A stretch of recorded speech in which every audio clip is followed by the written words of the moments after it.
আসসালামু আলাইকুম এভরিওয়ান। আচার দেখলে জিভে পানি আসে না এমন মানুষ কিন্তু কমই আছে বা খুঁজে পাওয়া যাবে না। তেমনই একটি আচারের রেসিপি নিয়ে চলে আসলাম। আজকে আপনাদের সাথে শেয়ার করছি কাঁচা আমের টকজাল মিষ্টি আচারের রেসিপি। আশা করছি আমার আজকের এই রেসিপিটি আপনাদের কাছে খুবই ভালো লাগবে। ভালো লাগলে আমার পুরো ভিডিও জুড়ে আমার পাশে থাকবেন প্লিজ। আজকের আচার তৈরি করার জন্য এখানে আমি নিয়েছি 4টি কাঁচা আম। আমি এখানে 4টি আম নিয়েছি, আপনারা আপনাদের প্রয়োজন অনুযায়ী নিয়ে নেবেন। এবার একটি পিলারের সাহায্যে আমের খোসাটা ছাড়িয়ে নিচ্ছি। আমের খোসাটাকে এমনভাবে ছাড়িয়ে নিতে হবে যাতে করে আমের গায়ে কোনো প্রকার সবুজ অংশ না থাকে। দেখুন আমি কিভাবে আমের খোসাটা ছাড়িয়ে নিচ্ছি। আমার একটি আমের খোসা ছাড়িয়ে নেওয়া হয়ে গিয়েছে, আর এভাবে আমি সবগুলো আমের খোসা ছাড়িয়ে নেব। অফ ক্যামেরায় আমি সবগুলো আমের খোসা ছাড়িয়ে নিয়েছি, আর আমগুলোকেও কেটে খুব ভালো করে ধুয়ে পরিষ্কার করে নিয়েছি। আর দেখুন আমগুলোকে আমি কি সাইজে কেটে নিয়েছি, আপনারা আপনাদের প্রয়োজন অনুযায়ী কেটে নিতে পারেন। এবার আমের আচার তৈরি করার জন্য একটি মশলা তৈরি করে নেব।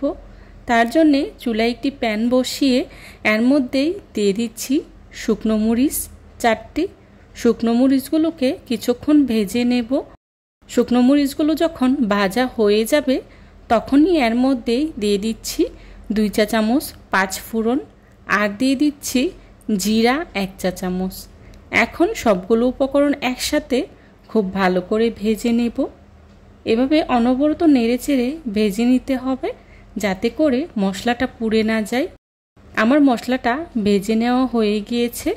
এবার চুলা থেকে নামিয়ে ঠান্ডা করে আধ ভাঙা করে গুঁড়ো করে নেব। একই প্যানে দিয়ে দিচ্ছি সরিষার তেল 1/3 কাপ। তেলটা হালকা গরম হয়ে আসলেই দিয়ে দিচ্ছি হাফ টিস্পুন 5 ফোড়ন। 5 ফোড়নটাকে আমি কিছুক্ষণ তেলে ভেজে নেব।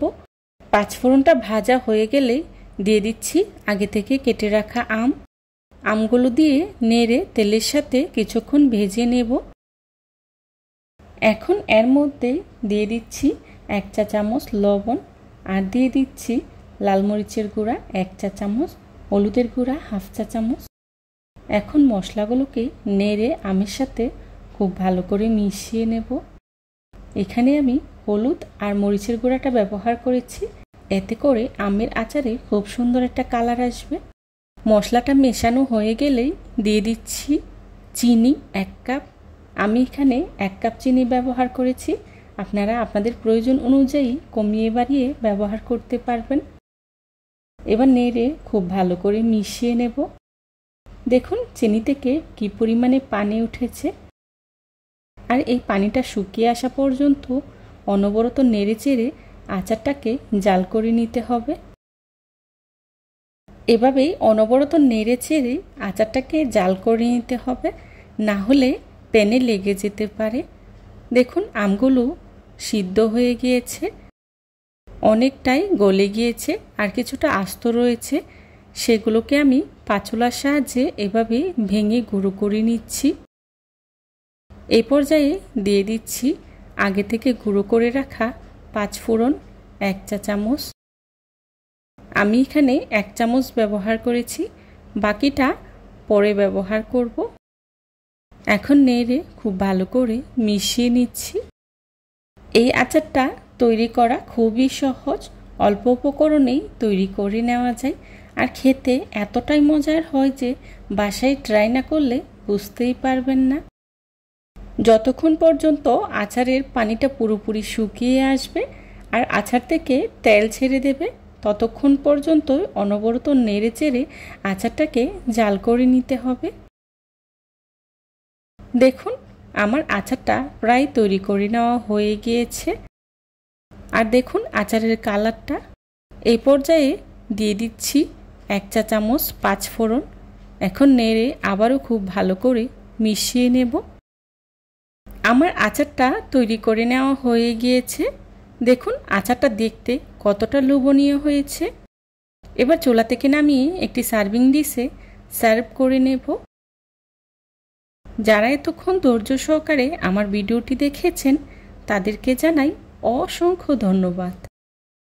আমার রেসিপিটা যদি আপনাদের কাছে ভালো লেগে থাকে তাহলে অবশ্যই লাইক কমেন্ট শেয়ার করতে ভুলবেন না। আপনাদের একটি লাইক এবং একটি কমেন্টস আমাকে নতুন নতুন কন্টেন্ট তৈরি করতে অনেক উৎসাহিত করে। রেসিপি ভালো লাগলে ফ্রেন্ডস অ্যান্ড ফ্যামিলির সাথে শেয়ার করবেন। এই ধরনের সব ঘরোয়া এবং মজার মজার রেসিপি পেতে আমার চ্যানেলটি ভিজিট করে আসবেন প্লিজ। আমার পরবর্তী রেসিপি দেখার আমন্ত্রণ জানিয়ে আজকের মতো এখানেই বিদায় নিচ্ছি। সবাই ভালো থাকবেন, সুস্থ থাকবেন। আল্লাহ হাফেজ। আসসালামু আলাইকুম।